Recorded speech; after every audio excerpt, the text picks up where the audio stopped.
So good morning guys और आपके crack exam channel में आप सभी का स्वागत है। तो आज के इस वीडियो में 28 मई के करंट अफेयर्स को हम लोग कवर करेंगे। तो हमारा पहला प्रश्न है कि अभी नाइजर में भारत के नए राजदूत के रूप में किसको नियुक्त किया। राजदूत मतलब एम्बेसडर के रूप में किसे नियुक्त किया, तो आंसर होगा पीके नायर को। तो अभी भारत सरकार ने पीके नायर को नाइजर गणराज्य में भारत का नया राजदूत नियुक्त किया है। वैसे ये पीके नायर अभी वर्तमान में हम्बन टोटा में भारत के महावाणिज्य दूत यानी कि काउंसिल जनरल ऑफ इंडिया हैं और जल्द ही ये नाइजर में भारत के नए राजदूत का पद संभाल लेंगे। अच्छा, अभी रिसेंटली कुछ और एम्बेसडर भी न्यूज में थे, जैसे कि नम्रता एस कुमार, ये स्लोवेनिया में भारतीय राजदूत बनी थी। जयदीप मजूमदार ऑस्ट्रिया में भारतीय राजदूत बने थे। पीयूष श्रीवास्तव ये बहरीन में भारतीय राजदूत बने थे। इसके अलावा आपको याद होगा दीपक मित्तल के बारे में, कतर में भारतीय राजदूत बने थे। और अजय कुमार की बात करेंगे तो युगांडा में भारतीय उच्चायुक्त हाई कमिश्नर बने थे। उसी तरह से अभिषेक सिंह ये वेनेजुएला में भारतीय राजदूत बने थे और जावेद अशरफ ये फ्रांस में बने थे। एक संजय कुमार पांडा का नाम भी न्यूज में आया था, टर्की में भारतीय राजदूत बने थे ये। और तरनजीत सिंह संधू की बात कर लें, यूएसए में भारतीय राजदूत बने ये। गोपाल बागले, इनका नाम भी अभी न्यूज में था, श्रीलंका में भारत के उच्चायुक्त हाई कमिश्नर बने थे। और अजय बिसारिया कनाडा में भारत के उच्चायुक्त बने थे ये। और नेपाल में भारतीय राजदूत कौन बने थे, तो विनय मोहन क्वात्रा बने थे। तो ये भी जितने भी नाम अभी न्यूज में थे सबका मैंने आपको रिवाइज करा दिया है, तो ये आप ध्यान रखना। अब यहाँ पे बात नाइजर की है, तो ये रहा मैप में नाइजर, कैपिटल इसकी नियामी है। करेंसी की बात करेंगे, देखो इसकी करेंसी इंपॉर्टेंट है। पहले इसकी करेंसी थी वेस्ट अफ्रीकन CFA फ्रैंक, लेकिन अगर डेली आप लोग हमारा करंट अफेयर्स का लेक्चर पढ़ते होंगे तो मैंने आपको बताया था कि कुछ समय पहले ही 8 अफ्रीकी देशों ने अपनी करेंसी को चेंज करके एको कर लिया था, उसमें से एक था नाइजर। अच्छा, वो 8 अफ्रीकी देश कौन कौन से हैं वो भी मैं आपको रिवाइज कराता हूँ। माली था, नाइजर हो गया, Senegal, Benin, Togo, Burkina Faso, Guinea Bissau और आइवरी कोस्टा। तो ये आपको याद रखना है। प्रेसिडेंट इसके महामदो इस्सोफो है। बढ़ते हैं आगे। फिर है किसे United nation military gender advocate of the year award 2019 से सम्मानित किया जाएगा। सही उत्तर होगा ऑप्शन बी, मेजर सुमन को। तो भारतीय सेना की अधिकारी हैं ये मेजर सुमन गवानी और इन्हीं को वर्ष 2019 के लिए United nation military gender advocate of the year award से सम्मानित किया जाएगा। अच्छा, ये क्वेश्चन हमारे लिए इसलिए भी इंपॉर्टेंट हो जाता है क्योंकि ये पहला मौका है जब किसी भारतीय शांति दूत यानी कि इंडियन पीस गार्ड को इस पुरस्कार से सम्मानित किया जाएगा। तो मेजर सुमन को यूनाइटेड नेशन मिशन के तहत दक्षिण सूडान में तैनात किया गया था और अभी इन्होंने अपना मिशन भी पूरा कर लिया है। तो इस मिशन में शांति प्रयासों के लिए उनके उत्कृष्ट योगदान के लिए यह अवार्ड मिलेगा इन्हें। उत्तराखंड की रहने वाली हैं ये मेजर सुमन। बाकी जो ये नाम लिख रहे हैं ये भी सारे इंपॉर्टेंट है, हमने पढ़ा था अभी कुछ दिन पहले ही। राजीव जोशी, अभी कल ही पढ़ा था ये, तो inventor of the year award मिला था इन्हें।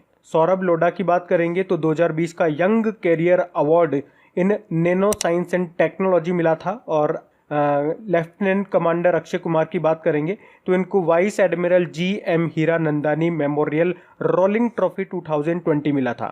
तो ये भी याद रखना। बढ़ते हैं आगे। फिर है हाल ही में किस राज्य सरकार ने शाही लीची और आम की लॉजिस्टिक और डोर स्टेप डिलीवरी के लिए भारतीय डाक के साथ समझौता किया, तो आंसर होगा ऑप्शन सी, बिहार के साथ। तो अभी बिहार के बागवानी विभाग ने भारत सरकार के डाक विभाग के साथ ऑनलाइन बुकिंग और डिलीवरी के लिए समझौता किया है। एक्चुअली में मुजफ्फरपुर का जो शाही लीची है और भागलपुर का जो जर्दालू आम है वो देश भर में प्रसिद्ध है, आप जानते ही हो, पर किसानों को फलों की बिक्री के लिए बाजारों तक पहुंचना मुश्किल होता है, इसीलिए ये ऑनलाइन बुकिंग शुरू की गई है। अच्छा, ये जो शाही लीची है और ये जो जर्दालू आम है, आपको बता दूं 2018 में इसको GI टैग भी मिल चुका है, तो इसलिए प्रश्न इंपॉर्टेंट हो जाएगा आपसे। देखो यहाँ से प्रश्न ऐसे भी पूछा जा सकता है कि शाही लीची और जर्दालू आम को GI टैग मिला था, ये किस राज्य से संबंध रखते हैं, तो आंसर होगा आपका क्या, बिहार। तो प्रश्न इस तरह से घुमा के पूछ लिए जाते हैं एग्जाम में। अब बात बिहार की है। अच्छा, बिहार से कल भी हम लोगों ने एक प्रश्न पढ़ा था, तो पहले आप मैप में देखिए, ये रहा मैप में बिहार। कैपिटल इसकी पटना है, मुख्यमंत्री है नीतीश कुमार और गवर्नर हैं फागू चौहान। और पटना हाईकोर्ट के चीफ जस्टिस हैं संजय करोल। कल हमने क्या प्रश्न पढ़ा था बिहार से कि बिहार ऑक्सीजन पाइपलाइन प्रणाली की स्थापना करेगा। उसके अलावा अभी बिहार सरकार ने घोषणा की है कि राज्य में कोरोना वायरस संक्रमण के कारण जिन लोगों की मृत्यु हो जाती है उनके परिजनों को, उनके परिवारों को 4 लाख रुपए की सहायता राशि दी जाएगी। याद रखना, भारत का पहला और एकमात्र डॉल्फिन वाइल्ड लाइफ सेंचुरी आपका बिहार में ही है। क्या नाम है उसका, Vikramshila Gangetic dolphin wildlife sanctuary. उसके अलावा प्रश्न एग्जाम में आ चुका है कि मधुबनी पेंटिंग किस राज्य का है, तो ये बिहार का है।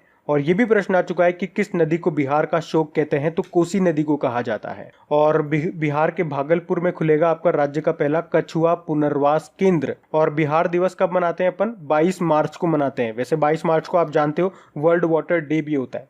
और एक नेशनल पार्क और याद रखो यहाँ से, वाल्मीकि नेशनल पार्क, और एक वाइल्ड लाइफ सेंचुरी भी याद रखो, राजगिर वाइल्ड लाइफ सेंचुरी। ये प्रश्न एग्जाम में पूछा जाता है। बढ़ते हैं आगे।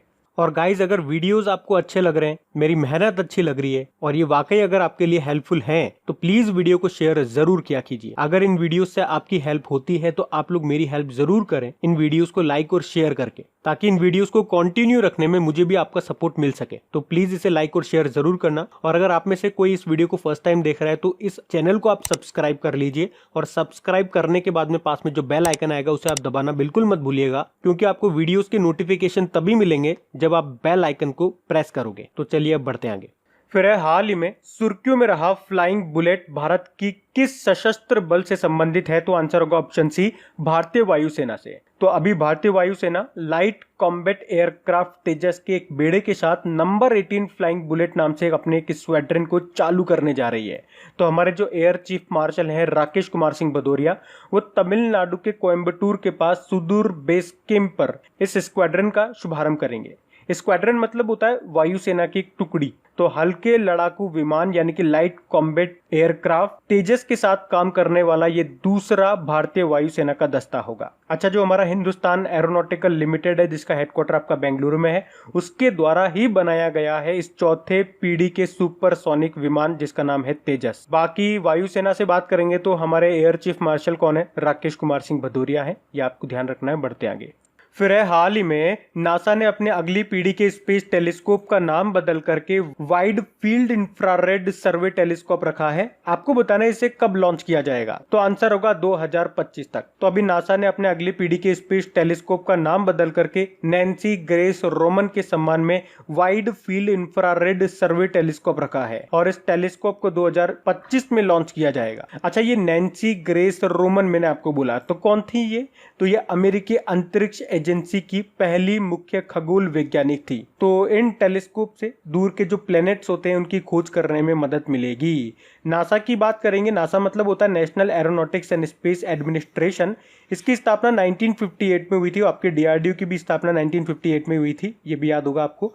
हेडक्वार्टर वॉशिंगटन डीसी में है और इसके अध्यक्ष हैं जिम ब्रिडस्टीन। अच्छा, अभी आपको याद होगा नासा ने कोविड-19 से निपटने के लिए वाइटल नाम का एक हाई प्रेशर वेंटिलेटर बनाया था। इसके अलावा नासा की 2024 तक चांद के साउथ पोल पर पहला मानव शिविर आर्टेमिस स्थापित करने की योजना है। नासा की एक अंतरिक्ष यात्री का नाम आपको याद रखना है, क्रिस्टीना कोच। क्यों याद रखना है? क्योंकि अंतरिक्ष में सबसे लंबे समय तक रहने का रिकॉर्ड बनाया है इन्होंने महिलाओं में, 328 दिनों तक रही है ये, तो इतना याद रखना। बढ़ते हैं आगे। फिर है, हाल ही में चीन ने अपने पहले मानव रहित ड्रोन हेलीकॉप्टर का परीक्षण किया है। आपको बताना है इसका नाम क्या है? तो आंसर होगा AR-500C। तो अभी चाइना ने अपने पहले मानव रहित ड्रोन हेलीकॉप्टर का परीक्षण किया है और इसका नाम क्या रखा है? AR-500C। इसे जो है वो भारत तिब्बत बॉर्डर पर तैनात किया जा सकता है निगरानी के लिए। इसका जो वजन होगा, वेट है, वो 500 किलोग्राम है। इसकी जो स्पीड है चलने की वो है 170 किलोमीटर पर आवर की स्पीड से उड़ता ही है, और ये लगातार 5 घंटे तक उड़ सकता है और 6700 मीटर की ऊंचाई तक ये उड़ सकता है। अब बात चाइना की है, तो ये रहा मैप में चाइना। कैपिटल इसकी बीजिंग है। आपको याद होगा शंघाई कोऑपरेशन ऑर्गेनाइजेशन का हेडक्वार्टर आपका बीजिंग में ही है। उसी तरह से एशियन इंफ्रास्ट्रक्चर इन्वेस्टमेंट बैंक का हेडक्वार्टर भी यहीं पर है। और आपको याद होगा 2022 में जो विंटर ओलंपिक गेम्स होने वाले हैं वो भी आपके बीजिंग में ही होंगे। इसके अलावा कुछ और इंपॉर्टेंट इवेंट्स में आपको बताता हूँ जो भी न्यूज में थे, जैसे कि एशियन पैरा गेम्स जो कि 2022 में होंगे, ये चाइना में ही होंगे। और अभी इसका मैस्कॉट भी जारी कर दिया गया था, शुभंकर फेई। और याद होगा तीसरा जो एशियन यूथ गेम्स होगा 2021 में, ये भी चाइना में होगा, चाइना के शांटाओ में। और 19वां जो एशियन गेम्स होंगे 2022 में वो भी चाइना में होंगे, चाइना के हांगझाओ में। इसके अलावा एक पॉइंट मैं आपको बता दूं, अभी चाइना ने अपना रक्षा बजट को बढ़ा करके 179 अरब डॉलर कर दिया है। पिछले साल तक ये 177 था और अब कितना कर दिया? 179 अरब डॉलर कर दिया। इसके अलावा चाइना की जो करेंसी है वो रेनमिन भी है। और अभी आपको याद होगा चाइना ने अपनी डिजिटल करेंसी को लॉन्च किया है, उसका नाम क्या है? DCEP। यानी कि digital currency electronic payment. President हैं शी जिनपिंग। अच्छा, भारत और चाइना की बॉर्डर लाइन को क्या कहते हैं? मैकमोहन लाइन कहते हैं। और आपको याद होगा अभी अंतरराष्ट्रीय पेटेंट फिलिंग में टॉप पे रहा था कौन सा देश? चाइना टॉप पे रहा था, जबकि FIDE-Chess.com जो चेस कंपटीशन हुआ था ऑनलाइन उसमें भी विजेता रहा था चाइना। बढ़ते आगे। फिर हाल ही में किस राज्य सरकार ने प्रवासन आयोग यानी कि माइग्रेशन कमीशन की स्थापना करने का निर्णय लिया है? तो आंसर होगा उत्तर प्रदेश सरकार ने।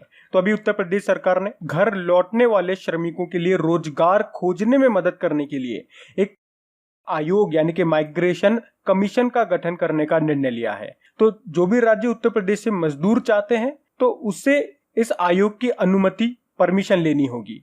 तो ये आयोग ये देखेगा कि श्रमिकों को उनके अधिकार तो मिल रहे हैं ना, उनका शोषण तो नहीं किया जा रहा, ये सब देखेगा। अब बात उत्तर प्रदेश की है तो ये रहा मैप में उत्तर प्रदेश। कैपिटल क्या है इसकी? लखनऊ है। अच्छा, लखनऊ किस नदी के किनारे स्थित है? ये प्रश्न पूछा जाता है एग्जाम में। तो गोमती नदी के किनारे। और जो हमारे रक्षा मंत्री हैं राजनाथ सिंह जी, उनका निर्वाचन क्षेत्र भी है लखनऊ। मुख्यमंत्री है योगी आदित्यनाथ और गवर्नर है आनंदीबेन पटेल।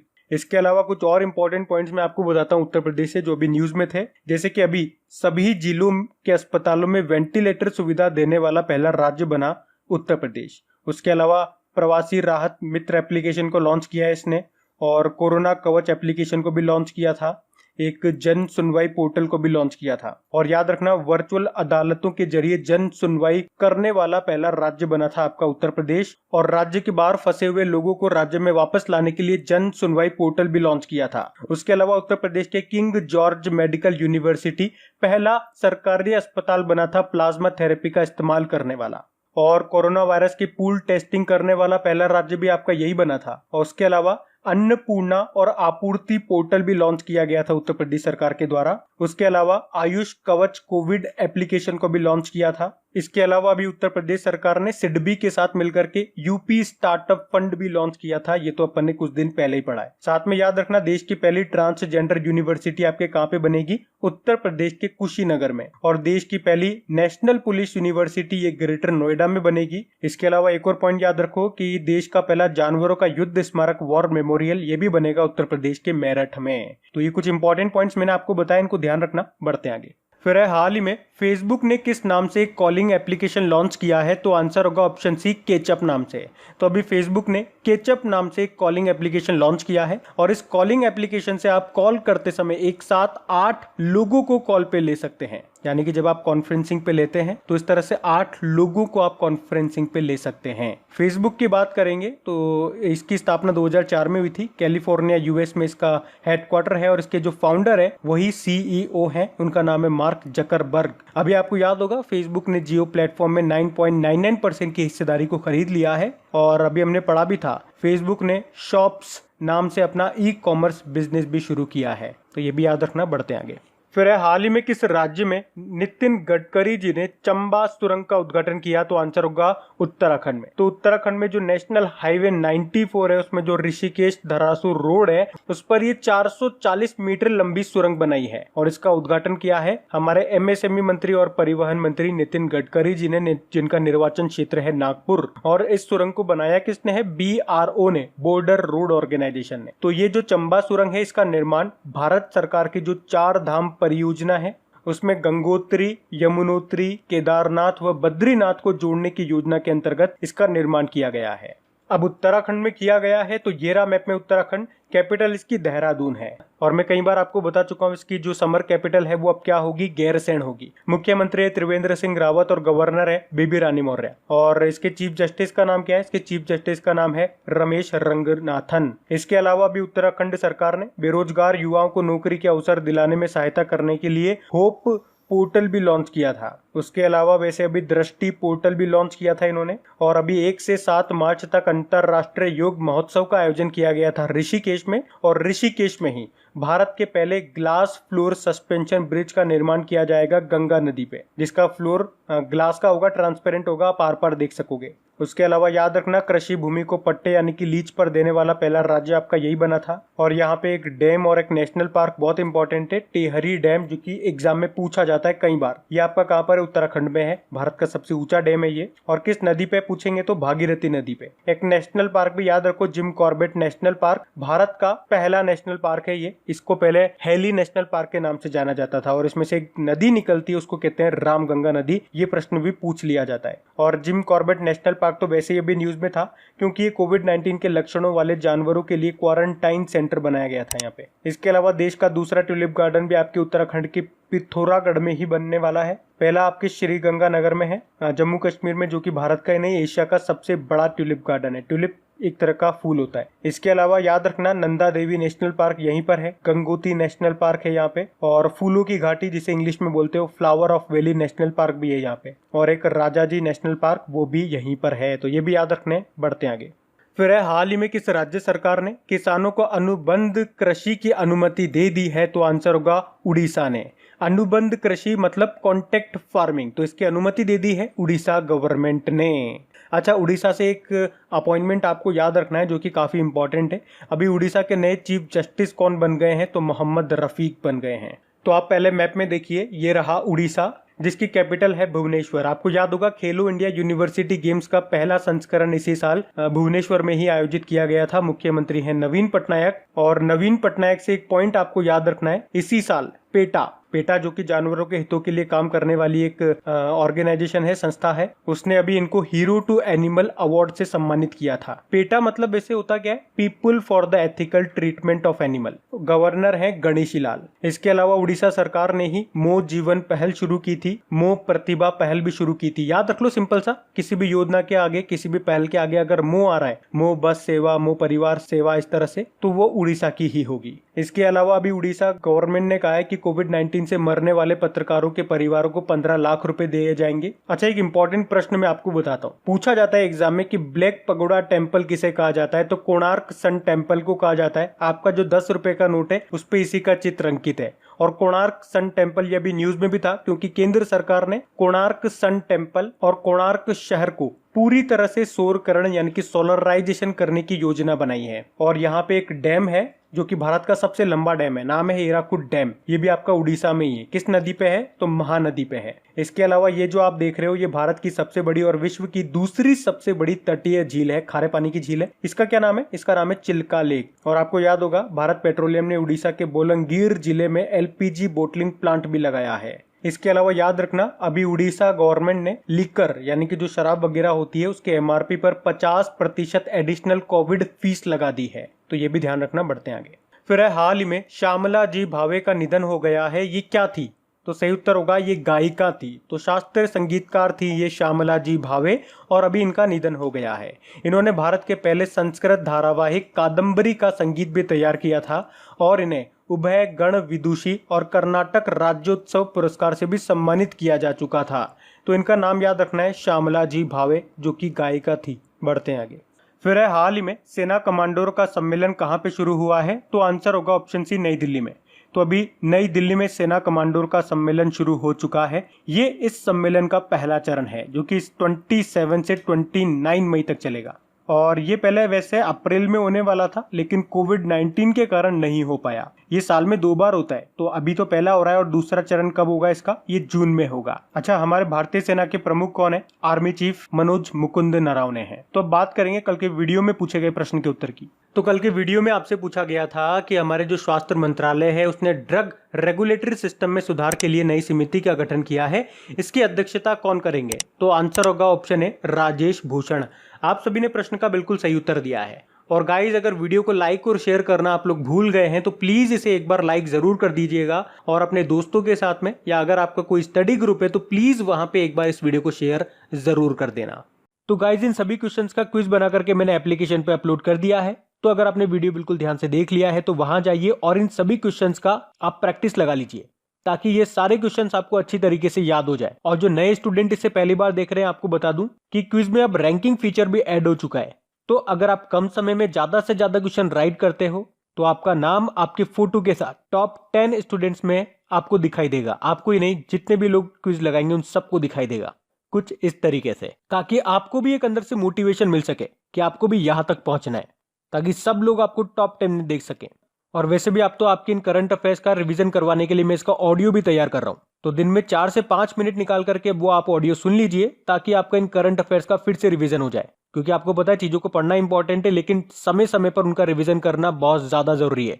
रिवीजन नहीं करोगे तो वो सारी चीजें आप भूल जाओगे। तो आप ही के लिए मैं इसका रिवीजन ऑडियो तैयार कर रहा हूं। तो उस ऑडियो का लिंक मैंने नीचे डिस्क्रिप्शन में दे दिया है, वहां जाकर के आप मुझे फॉलो कर लीजिए। और फॉलो करने के बाद में पास में जो बेल आइकन आएगा आप उसे जरूर दबा लेना, ताकि जब भी मैं ऑडियो अपलोड करूं उसका नोटिफिकेशन आपको मिल सके। और एप्लीकेशन अगर अभी तक आपने डाउनलोड नहीं किए तो उसका लिंक भी आपको नीचे मिल जाएगा। वहीं पे आपको क्विज, वीडियो, पीडीएफ सब मिल जाएंगे। तो इस प्रश्न का उत्तर आता है तो कमेंट बॉक्स में जरूर टाइप करिए। चलिए अब मिलते हैं करंट अफेयर्स के रिवीजन वीडियो में। Thank you guys.